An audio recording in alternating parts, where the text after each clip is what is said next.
All right, so here's the NOBO 10.6. On the passenger side, you have a door,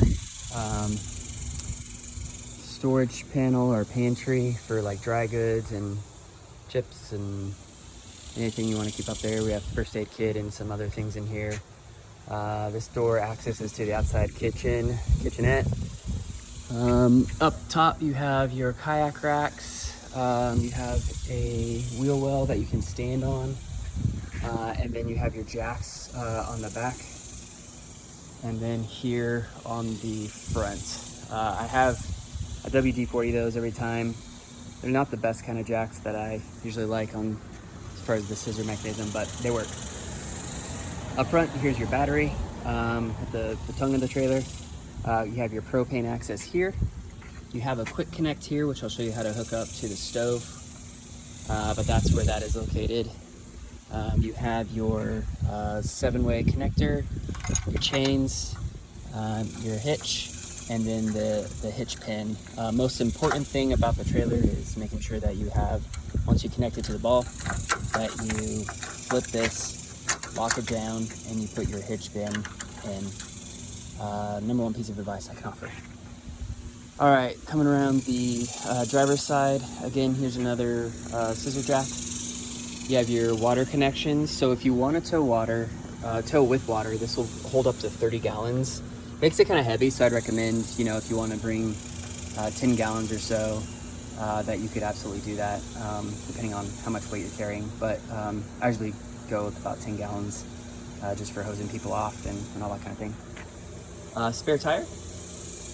Up here, you'll see these two black kind of vents. Those are vents that you can open from the inside. So when you're in the trailer, these open either way with just kind of like a hand mechanism, just slide them open. So you can push those out and get just fresh air flowing through the trailer there.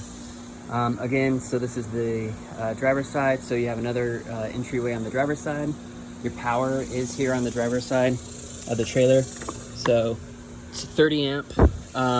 You can also use a 110 house power. It's got a little adapter on the cord here to do so. But you basically just take the end of here, open that up, and then thread that on. Pretty foolproof with the adapter there.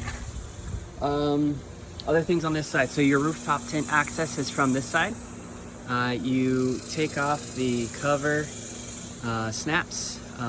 You can stand again on the wheel well to access those from each side, and then make sure all your snaps are off, and then you can pull the cover. And then essentially, if you look up the Free Spirit Recreation tents, it shows you how they open up, but it essentially just scissors open. And you do that by grabbing the ladder on this side and pulling it towards you carefully, and then using the ladder to set it level. This up here is the air conditioner, and then there is the antenna for TV. So it's got a batwing antenna where you can pick up channels, HD channels, and it scans for those every time you just turn on the TV. And then it's got a toy hauler door. I just ask that be careful when you're setting it down. Make sure you're not setting on any large rocks or anything, but make sure that it's flat against those rubber pads. But essentially, you have two handles, one here, one on the other side. You pull these out and turn them to open, and then put them back down, and then you can lay the door down. And that's pretty nice. It's got a screen on the inside, so you can have that open, letting fresh air in and just kind of looking out at the scenery. Lights all the way around, and then on the back to the passenger side, there is a power outlet here, so if you want to hook up coffee. Let's show you a couple other things on the passenger side. Here's a light for the kitchenette area. I'll show you where the switch is. It's on the interior. And then here is a water, this is the water access. So you can hook up this little blue hose switch and turn on the water pump, and that'll allow you to have fresh water. And then this is the pantry. Again, got a little first aid kit and a few things in there for you, but anyway, you can store any of your dry goods in there. Open up the kitchenette. It slides open. One little trick here is there is a little lever on the kitchenette. So when you're sliding that out, You push this over, and that unlocks it. And then it slides out with the refrigerator. So this is a refrigerator. It's not necessarily a cooler. I always, when I'm up storing it, put the cords up because they do attach to the wall on the inside, and they can pull out if you're sliding it back in and not being careful. So a couple things on here. There is a way to check your battery if you're not plugged in to power at camp. And then you can press the button to see what your freshwater storage is. Behind there is the water pump. So if you do want to use the water, you turn that on and that'll prime the pump so you can hook your hose up there. There is a light switch here for the front by the tow hitch so you can see what you're doing at night. And then there is a little pop light here. You just press these pop lights in the center and those turn those little LED lights on. You have your stove access here. So here's a stove that you can set up and hook up to the propane. So under here we have a couple things. One is this is the propane connector. So this hooks up to that quick connect on the front tongue of the trailer, and then to the nipple here to the stove. So that allows you to run propane to the stovetop. This is the water hose, which has a adapter to here. So you just pop this in and you can connect to the water. And then this actually is kind of handy when you're out and about and you're setting up camp. You can open these up in the pantry and you can set your tray here to get additional storage. And then this little guy provides some more storage when you're setting up camp. So you just strap that onto the door and you can set, you know, bags of chips, snacks, all sorts of things in there. When I'm driving, I just pop this off and I keep it underneath the stove here. So it stows away, and I put my cables in there. So my hose and the propane quick connect. This folds up like so.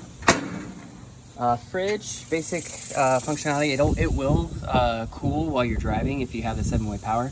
So you just hold the power button and you'll see it turn on in blue, and it'll show the current temperature. Usually keep it around 33 degrees when it's hot out. Between opening and closing, it keeps your food nice and cool. I like to keep my meats and stuff down further to stay a bit cooler, and then condiments and things on this side.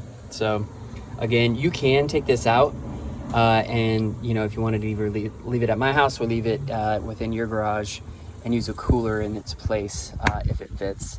I wouldn't recommend taking this out and using it like a Yeti to sit on and all that kind of stuff because it does have electrical components and doesn't like being out in the rain. There is a bar under here underneath this slide out kitchen, so you can pull that out and set the right height to make sure that it's level and it gives it some stability. And then another tip is you click this, slide it over to slide this back into the kitchenette, and then you hear it snap into place. And then you close it.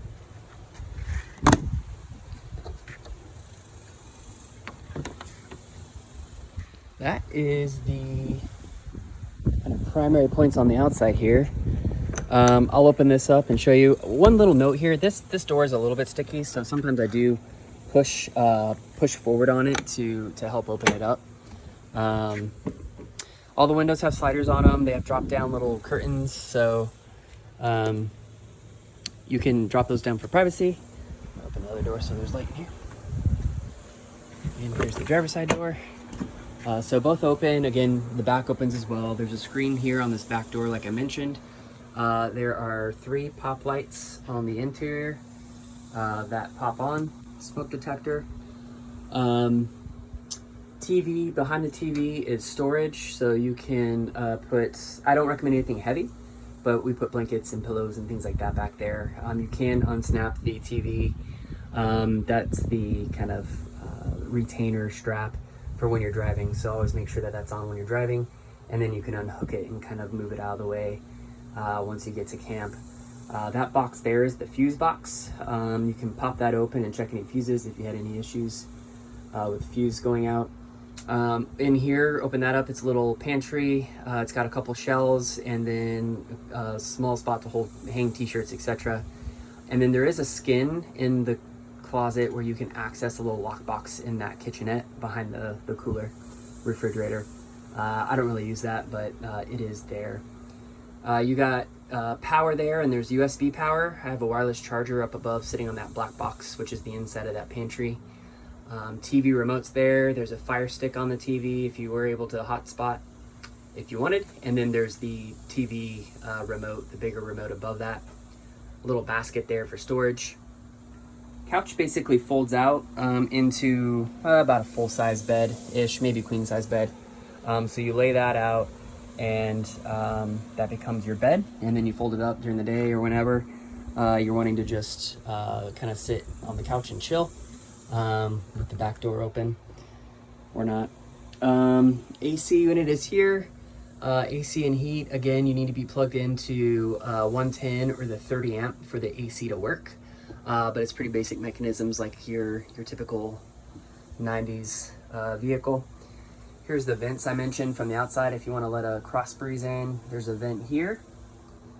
And then that should be coming from the other view here. And then there's one here by the driver's side door, and you just basically slide those either way to let a breeze in, and then that is closed. More power there, fire extinguisher. Your light switch for the outside kitchenette is right there behind the screen on the passenger side. So that's as you're getting out, you can turn on the light. It's a three-way switch, so middle is off, and then up is white, and then down is yellow light. Little tables that pop up and pop down, little cup holders. I don't use those a whole lot, but you know, if you wanted to use your laptop or whatever, that's nice to have that option. Trying to think if there's anything else. There is a storage here and tie downs, so I recommend if you do store stuff in here as you're traveling to make sure that you strap it down. I don't recommend putting a barbecue in here. I did that one time when I first got it, and it got charcoal everywhere.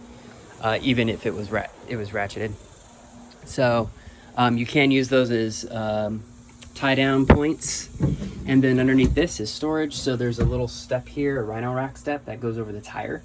A lot of folks really like that. It's used as a seat or a step as you're getting things on and off the top of the roof. And there's some tie downs for anything that you may be using, a little dustpan sweep. I got a few ratchets in there.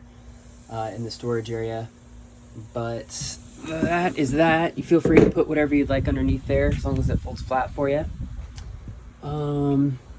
There's the other view looking in from the passenger side, and that I think is it. Pretty basic. Again, I think the reminder is just make sure you have your when you hook up to the ball here, make sure you have that down, and it's a 2-inch ball. Again, a 7-way power plug, and make sure you have your pin in here and locked down, and check to make sure that you have the post up. You can see here a few folks have dragged it on accident. So and then you can access your propane to turn it on and off through this little door that unscrew and pop open, and you can turn your propane on and off just like you would your home barbecue. And then this to turn the level jacks, it's in the storage area here. It's the little hand tool, silver hand tool. It's right here. That is used to hand turn those jacks and get level. You don't have to do that. Like honestly, like if I'm moving from different campsites, I leave it either hooked or you can just kind of level it out with the front post. It's up to you, and whatever feels stable. So a few folks have bent them. Again, I'm going to replace these with some different types of jacks because they're not, I don't think they're the best type of jack. RV companies put on cheap stuff a lot of times. So, but they do work. So that is the overview of the trailer. As always, if you have any questions, feel free to text me and I'm happy to help out. But I hope you guys have a great trip.